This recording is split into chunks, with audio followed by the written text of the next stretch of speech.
j'espère que vous allez bien. Je vous fais la fiche de correction sur Jean-Christophe Ruffin. Si jamais vous avez chez vous votre répertoire des écrivains, vous pouvez directement recopier ces informations pour faire une page sur Ruffin, du coup, donc à la lettre R dans votre répertoire des écrivains. Et si vous l'avez laissé à Morvan, ben on fera ça plus tard et vous gardez cette fiche. Donc Jean-Christophe Ruffin, je vous lis ce que j'ai écrit. Il est né en 1952 en France. Et il n'est pas mort, du coup il est encore vivant. Il a énormément voyagé pour son travail. Il a habité longtemps à l'étranger, par exemple au Brésil ou au Sénégal. Au niveau de sa carrière, vous avez dû voir en faisant les recherches qu'il a fait plein de choses différentes. Enfin, il a une vie assez dingue. Il est médecin, il fait de l'humanitaire, il travaille pour des associations, il est écrivain, il est aussi diplomate.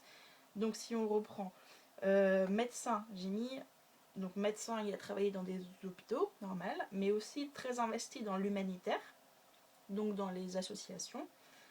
Par exemple, Médecins sans frontières, je ne sais pas si vous connaissez, c'est une association de médecins qui vont aider, soigner des populations dans des zones ou dans des pays ou des territoires en galère, c'est-à-dire conflits, guerre, famine, extrême pauvreté, etc.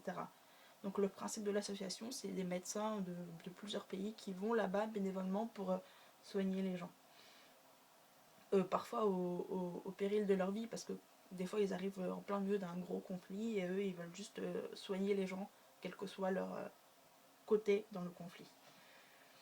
Il a aussi travaillé pour d'autres associations dans le même style, comme Première Urgence, qui est aussi une association où des médecins vont soigner des gens dans le besoin, partout dans le monde.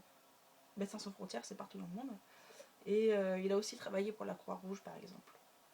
Voilà. Et aussi, il a été président d'Action contre la faim. Le nom, si vous ne connaissez pas le nom, vous dire c'est une association qui veut essayer de résoudre le problème de la faim dans le monde, un gros problème, mais en tout cas qui fait des actions dans ce sens-là.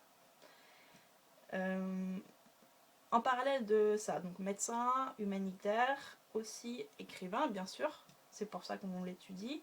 Il a écrit plein de livres. J'ai écrit membre de l'Académie française. Ça, c'est un titre honorifique. On en reparlera de l'Académie française. Je ne sais pas si vous connaissez. C'est une institution particulière en France qui parle de français et de littérature. Mais on refera une leçon dessus. Enfin, au moins, je vous ferai un petit point parce que c'est intéressant. Et donc, il y a des écrivains, des grands écrivains français qui sont élus membres de l'Académie française à vie.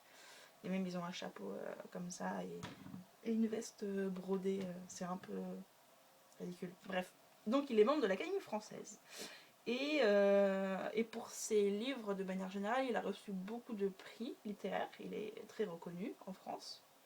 Et il a notamment reçu le prix Goncourt en 2001 pour son roman Rouge Brésil. Le prix Goncourt, c'est un peu le best-of des prix littéraires. Voilà. Donc c'est la méga classe de recevoir le prix Goncourt en France. Et dernière casquette, il est aussi diplomate. La diplomatie, je ne sais pas si ça vous parle. Moi-même, j'ai du mal à un peu comprendre ce que c'est, mais en gros, la diplomatie, c'est tout ce qui est ambassade, diplomate. C'est de la politique, en fait. C'est les relations entre les différents pays. Je ne sais pas si vous voyez souvent aux infos quand je sais pas, il y a un conflit dans un pays et qu'il y a des Français qui habitent là-bas. Et bah, qui est-ce qui s'occupe, je sais pas, un pays au pif. Un pays au pif. Russie. S'il se passe, je sais pas, s'il y a une grosse guerre, un gros problème en Russie, et qu'il y a des Français qui habitent en Russie, ou s'il y a une prise d'otage de Français sur le territoire russe, c'est qui va s'occuper des Français qui sont là-bas? C'est l'ambassade de France en Russie. Peut-être que vous avez entendu parler d'ambassades comme ça. Les ambassades, c'est les gens qui représentent la France dans les différents pays. Il y a une ambassade de France dans tous, je sais pas, mais la majorité des pays. Il y a l'ambassade de France en Belgique, l'ambassade de France en Italie, l'ambassade... Voilà, et c'est des Français qui sont là-bas et qui travaillent sur les relations entre la France et le pays dans lequel ils sont. C'est de la politique en gros. Et donc Jean-Christophe Ruffin, en plus d'être médecin humanitaire, écrivain, il a aussi fait de la diplomatie. Il a travaillé à l'ambassade de France au Brésil pendant un moment, mais il a surtout été le titre le plus haut, il a été ambassadeur de France au Sénégal et en Gambie, donc en Afrique. Et dans le thème politique, il a aussi travaillé un peu pour le ministère de la Défense à un moment. Voilà. Donc vous voyez une vie très plein de casquettes différentes. Je ne sais pas comment il fait pour gérer tout ça. Voilà. Ensuite, au niveau de sa vie privée, j'ai noté juste 2 choses parce que ça fait le lien avec ce qu'on avait vu avant. Il est passionné de montagne et il habite dans un chalet dans le massif du Mont Blanc quand il est en France, c'est là qu'il habite. Et il est ami avec Sylvain Tesson, le fameux, avec lequel il pratique l'alpinisme, donc il escalade des montagnes. Et je vous avais parlé de l'accident de Sylvain Tesson quand il est tombé d'un chalet qui s'est explosé par terre et qui était en coma et tout. Et en fait, il était chez Jean-Christophe Ruffin. C'est là que l'accident a eu lieu. Il est tombé du toit du chalet de Jean-Christophe Ruffin, dans le massif du Mont Blanc. Voilà, donc ils sont amis. Et au niveau des livres qu'il a écrits, il a écrit 2 types de genres littéraires, des essais. On n'a pas parlé des essais, parce que un essai, c'est un livre où on parle d'un thème. C'est pas un roman, c'est pas une histoire. C'est plus un livre documentaire. C'est, je sais pas, je vais écrire un essai sur comment faire cours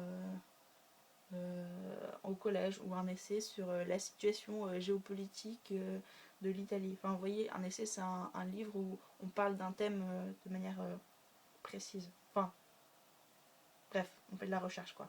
Et donc, lui, il a écrit, donc c'est pas des histoires, c'est ça que je voulais dire. Je m'embrouille.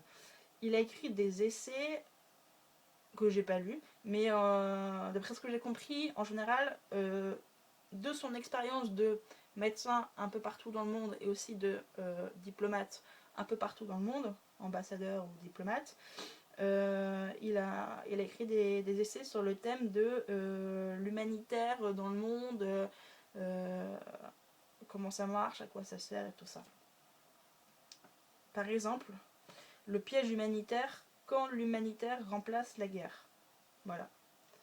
Voilà. Ça a l'air d'un truc compliqué, je sais pas. Bref, il a aussi écrit des romans, c'est ce qui va plus nous intéresser. Des romans d'aventure, des romans historiques, des romans qui parlent aussi un peu de politique, parce que c'est quand même une grosse partie de sa vie. On écrit sur les thèmes qu'on connaît en général. Par exemple, j'en ai mis 3. Rouge Brésil, celui pour lequel il a eu le prix Goncourt. Le Grand Cœur, celui dont on a étudié un extrait en classe.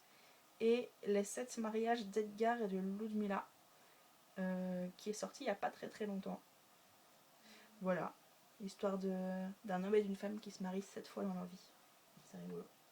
Et voilà, donc ça c'est les infos essentielles sur Jean-Christophe Ruffin, il me semble. Donc vous pourrez garder ça pour votre fiche Ruffin dans votre répertoire des écrivains. Voilà, à bientôt.